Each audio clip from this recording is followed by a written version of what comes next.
Service après-vente de l'archéologie, bonjour. Oui, bonjour. Élogue de Brétonnie, faussaire sigilliste à Lindisfarne depuis 793. Dites-moi, je voulais savoir, en vrai, c'est quoi des fouilles? Eh bien, les fouilles, c'est tout simplement étudier les sols et sous-sols pour comprendre l'histoire des lieux fouillés.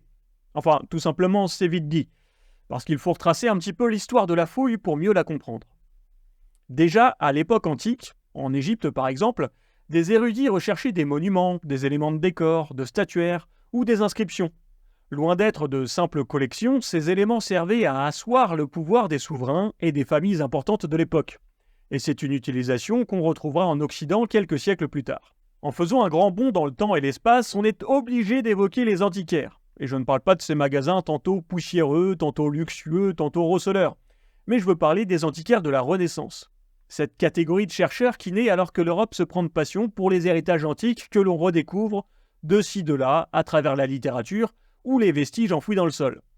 Le but de ces antiquaires est de traquer le bel objet et de remplir ainsi les vitrines des cabinets de curiosité. Ils veulent proposer des collections les plus exhaustives possibles en provenance des époques antiques dans un premier temps, mais bien vite ils vont se rendre compte qu'il y a des choses plus anciennes comme les fameuses pierres de foudre, qui étaient en réalité des silex taillés.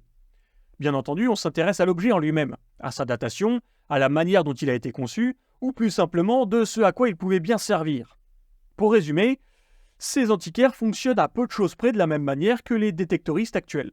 Mais heureusement pour l'archéologie, les fouilles vont évoluer grâce à la mise au point de la méthode scientifique.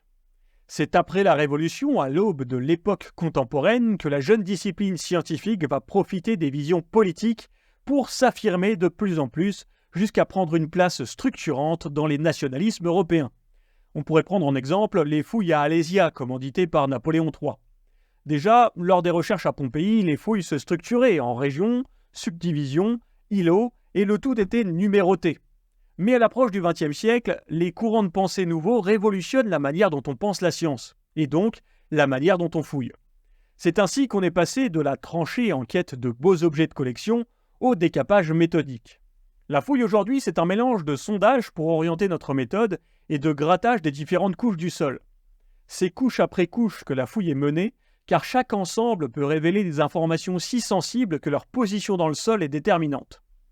Comme le dit si bien Vincent Michel, archéologue spécialiste du Moyen-Orient, c'est comme si face à une forêt noire, vous mangiez d'abord la crème et les copeaux de chocolat, puis la génoise, puis une couche de crème pure, puis une nouvelle couche de génoise, puis une nouvelle couche de crème dans laquelle vous trouveriez des cerises. Chaque couche apporte une information particulière et à chaque nouvelle couche, la précédente a disparu.